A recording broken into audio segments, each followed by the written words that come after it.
North Plains visiting Amber from Raised and Grazed Ranch.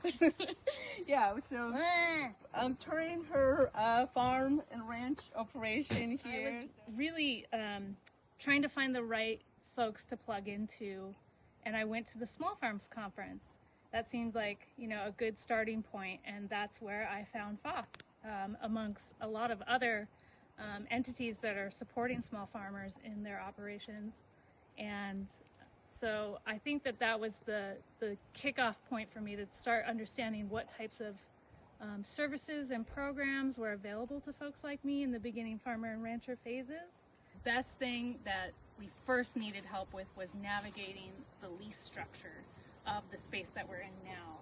And so even just knowing what to look for when we were trying to assess all the different listings, I think that the FarmLink match site was really helpful. And, you know, we had a couple of different interviews and stuff with folks that own land. And through those experiences learned, I think, how to refine our search, and all the documents that the Navigate program gave us was helpful too in sort of understanding the criteria that we should be looking for when we're trying to find a space. That it really helps to have folks who are experts and kind of plugged into both the policy space and the technical needs of farmers to be able to translate some of that content and make it a little bit more accessible for folks who are new to either the state or a particular county or region where those things continue to change. And so if the you know, size requirement for a farm stand is under review, it's nice to be a part of that conversation and have your voice elevated through the platforms like FoFF offers. And then also continuing education, because I got plugged into the Oregon Pasture Network with FoFF. Probably wouldn't have, you know, found that as quickly or at all if I hadn't already been part of the Navigate program and trying to understand sort of what's required. And we often think of like farmers as only the people who grow our food, but they're electricians and they're plumbers and they're carpenters and they're business people, and they have to do all the tax pieces and their marketing. And so, you know, that's a lot of hats to wear, and it's helpful to have other folks who are specialists navigate that with you. Well, I like the theme of resilience and hope, because I think farming is a profession of hope. And it's challenging because, as I joked earlier, my husband always asks me if I ever shut my brain off. And the answer is no, because you're always trying to get ahead of the next challenge, right? And so I think that what I'm excited that is FoFF is really leaning into the different like policy aspects that different types of operators need.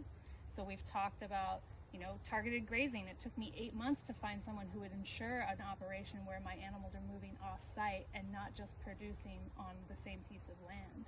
And so it's not just land access, but all the supporting mechanisms around it that's so critical. And so I think FoFF has already shown a really good track record with examples of, you know, getting the legal right to use your well water on a quarter acre of production. And similarly, you know, helping lean into the space where farmers are having to navigate year-round wildfire concerns and other things like the insurance pieces. And so I want to continue to sort of just keep my ear to what's happening, get involved when they ask for farmer input on those topics. Some of the special policy sessions that they've had was really helpful. And then also just continue to connect with other farmers. I think that like the OPN network and that sort of thing is really helpful, just so you can hear from other people that are in your field about their either specific challenges or needs or you know, successes and wins. Like how are they finding ways around some of the issues that they're you know, identifying. And so I'm so grateful for all the expertise and guidance and like just support, you know, just championship of small farmers. So yeah, thank you for all your efforts.